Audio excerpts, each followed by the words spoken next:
Welcome to SF Commercial Property Conversations with Bruce Bean, where Bay Area investments meet expert insights. Get ready to unlock the strategies of commercial real estate success.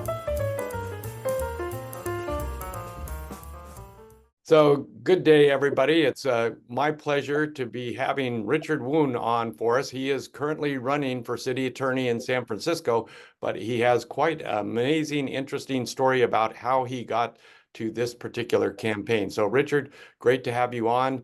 If you wouldn't mind just kind of going through your history of starting in Union City and ending up in San Francisco. Well, thanks for having me, Bruce. I was born in San Francisco, moved out to Union City with my dad moved us out to Union City when I was a kid.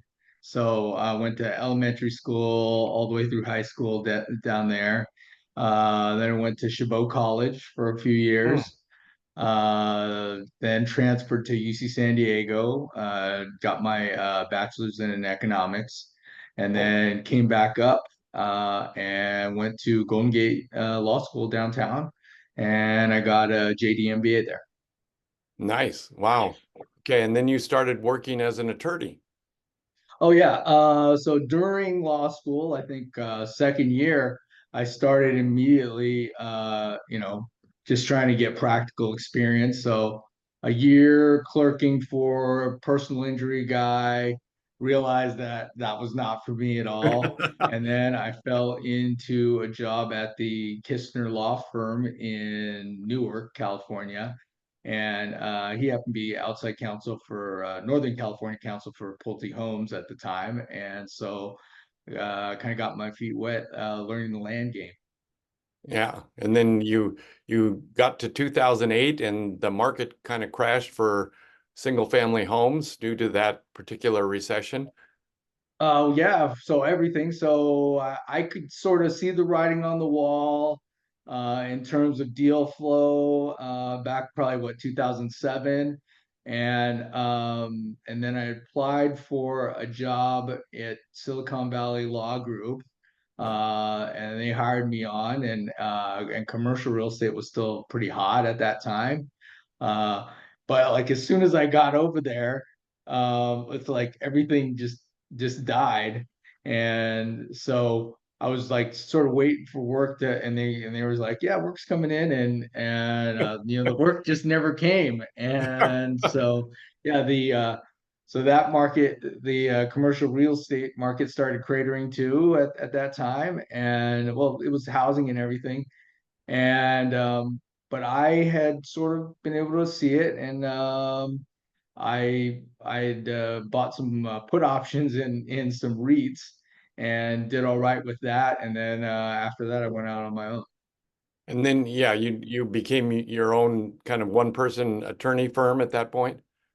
Yeah, a little bit of practicing law, but I was trying to do deals. So Yeah. I think, gosh, probably starting in 2001, I had started picking up, like I'd done a few trustee sales, single family homes here and there, and then 2009. Well, I started remodeling my dad's building up in on Telegraph Hill. Got Oh, into the uh, Airbnb game for a little bit, and wow. then 2011, I found a building down in South of Market, Fifth and Folsom, and it was an REO, and I was able to pick that one up, and I got a great price on it, and I got a fireman's axe and three dumpsters, and went to it and just demolished the whole place by myself, Oh my and gosh. yeah, and then eventually I was able to convert that into an office building. Wow, you are the perfect story of bootstrapping all the way from basically single family homes up to office buildings south of Market. Yeah, yeah, well, I got lucky on that one. That is fantastic. I mean, I think there are a bunch of real estate people out there right now that would love to get back into the market if they could. And certainly prices right now are coming down to the point where maybe it makes sense to try and do some things like that. And certainly REOs are coming out right and left. But what do you think? Would you jump back into the market right now if you had cash to do it? I would not jump right back into the market right now. At least in San Francisco. Um, I mean, really, sort of all of California. I'm not too interested. A lot of uncertainty out there. I don't know if you know about Proposition 33. That's Hmm. out there. Oh yeah. Proposition 5, that's out there. A lot of a lot of bad things that come down the pipe. Well, So let's go through that because that could be very interesting for listeners to hear about Prop 5 and Prop 33. I certainly am in agreement with you that 33 is not a great option. So let's talk about that a little bit. Why is that not a great option? of 33. Yeah. So 33 will basically open up rent control and vacancy control for all of California. And well, let me caveat. I'm not so sure that I don't want it to pass. Okay. Oh, really? Because Oh, wow. yeah, Okay. and I'll tell you why, and that's because right now I'm in a rent controlled building, Oh, which is my rent controlled building, and you know what? I've been fighting this for 30 years, and I sort of feel like, well, you know what? Maybe the whole system has to finally break for everybody to figure it all out. And you know what? You know what they say, misery loves company. So, in terms of, I intellectually, I know it's bad for real estate, but maybe everybody else needs to figure that out. maybe they need to. So if you go back and listen to Patrick Kennedy's podcast that I did earlier about a month or two ago, he is very much opposed to 33 just because he thinks that basically rent control does the opposite of what rent control does. It makes rents go up. It makes properties, deteriorate. It's just not good for anybody involved. Absolutely. And I mean, part of it is, they've titled the statutes as rent stabilization, but if you read the fine print, it's not doing that. Basically, what we've done is we've prevented the market from clearing, right? So I have vacant units. I'm not interested in renting them out at the bottom of the market and getting stuck in a lifelong sentence. We've converted basically tenancies into life estates here in California. Well, in San Francisco for sure, and it's Right, about to right. hit the rest of California, maybe. Yeah, well, hopefully, well, we'll see if this passes or not. So, okay, let's talk about Proposition 5 because I'm not familiar with that one. What's Well, happening with 5? well, Proposition 5 would make it easier to, and I'm not sure if it's actual taxes, but I look at it as basically an end around attack on Prop 13. And basically it would make it easier to pass I don't know if it's bonds or actual tax increases, but it would reduce the requirement from a super majority down to, I believe it's 55%. Oh, I see. To change Proposition 13. Yeah, Yeah. to Well, basically property tax increases. I mean, I don't know if they might be technically bonds or whatever, but it's basically gonna hit you in the pocketbook.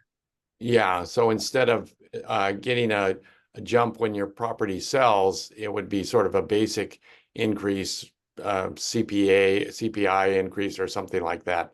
Well, Oh, it's reducing the voter requirement for increases, right? oh, So okay. maybe immediately there won't be an effect, but 2 years from now, oh, they're going to try and pass something on you, and it's not going to require supermajority anymore. It's going to be only like 50% or 55% simple majority. Oh, interesting. Okay. That's okay. So that's interesting. So are you in favor of that one or not in favor of that one? Oh, I'm not in favor of it. It's Oh, terrible. that's Yeah, terrible. Okay. All right. Well, let's go yeah. into why you're running for city attorney. That's an interesting story.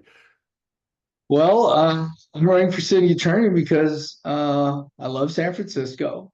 I hate what's happened to it, and I think that it's time. It's a bad time in our country, and people need to start standing up and challenging um, the system a little bit. I mean, the way I see it in San Francisco, it's one big club, and we're not in it, and you know, a lot of politicians who have been in there for their entire careers, all friends, and kind of, sort of just signing off on everything, whether or not it's good for the people of San Francisco. Yeah. So you're kind of a new person, new face, new ideas approach to San Francisco. Well, I've never run for anything. I've never wanted to run for anything. And in fact, I didn't want to run for this office. I was paying attention to it because I know that it's such an important position.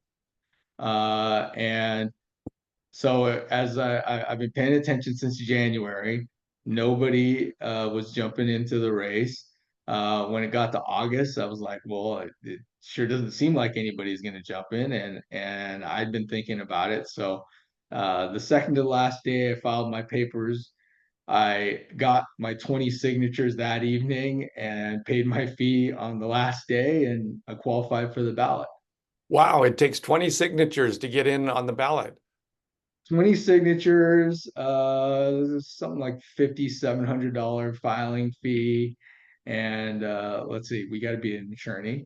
You got to be practicing for 10 years. And I think that's most of it. And some random, like, paperwork. That's Yeah. about it. Yeah. Do you have any particular candidate for mayor that you're supporting? Um, you know, I haven't, I'm undecided at this point. So, Okay, all right. yeah, yeah. Do you think that are there any of them that, one or two of them that you sort of think might be okay?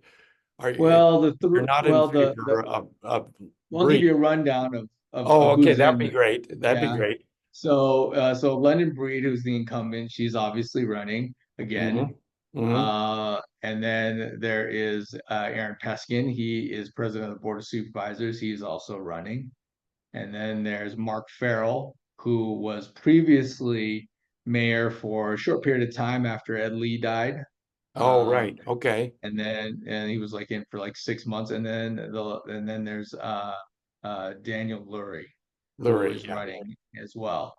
So those are the four front runners. Actually, the one that I definitely support is not any of those, and his name is Mayor Flynn, and he's like a security guard. He's just like a regular guy. I met him a few weeks ago and hung out with him, and he's just a solid dude, and his heart's in the right place.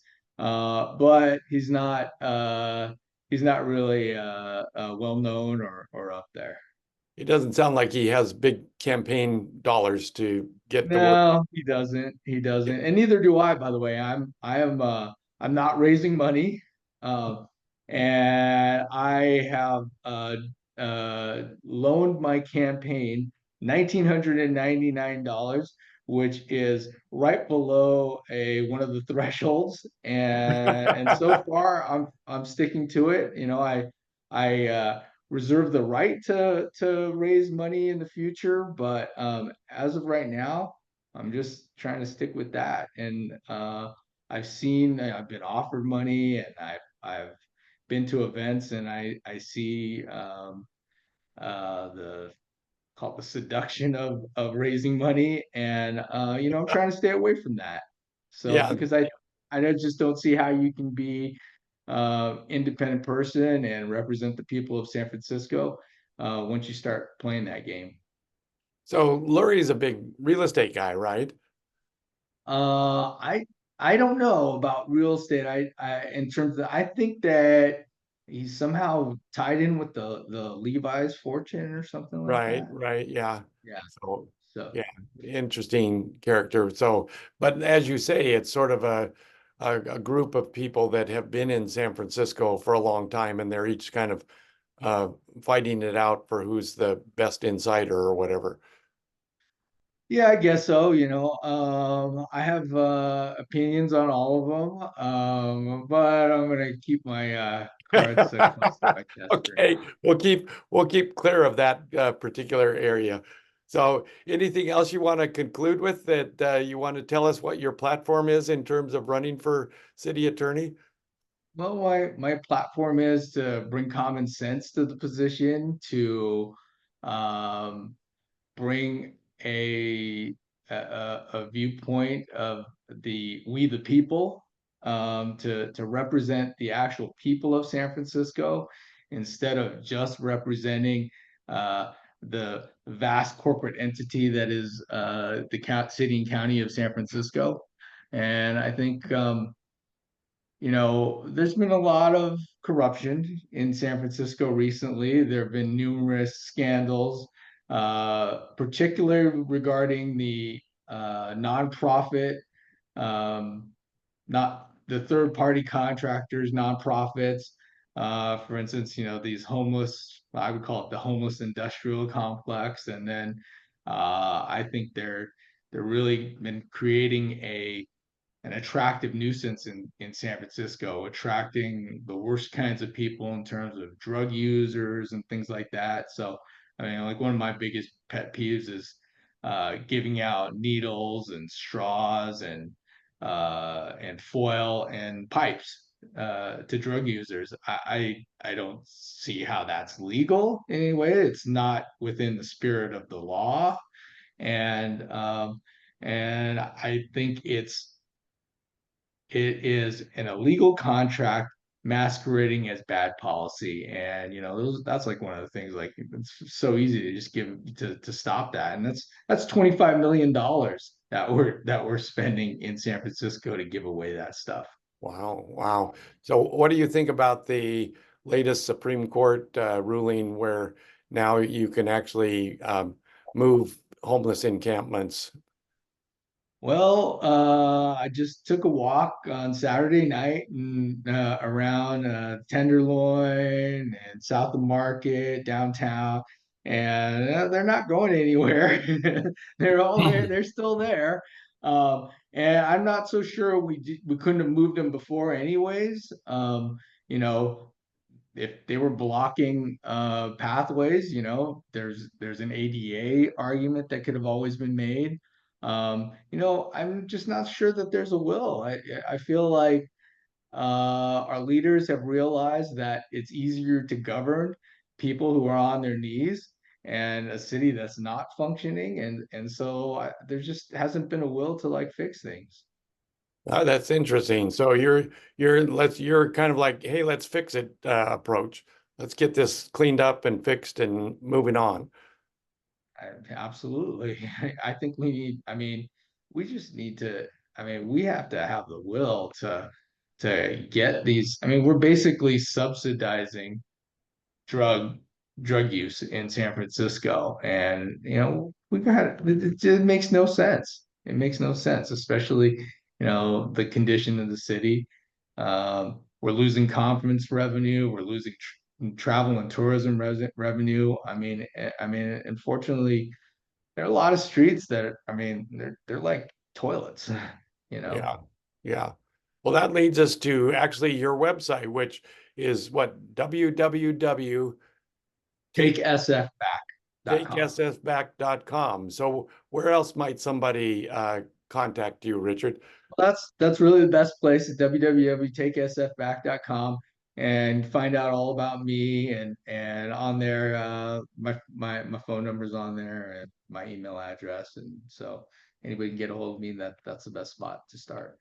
All right. Well, I wish you luck in the upcoming election, and I look forward to talking to you again after election and see how we did. I'd love to do that. All right. Well, great to have you. So hold on here a second. That's a wrap on today's journey through the SF commercial real estate scene. Ready to share your story? Visit sfcommercialconversations.com/guest. Your insights could lead the next conversation.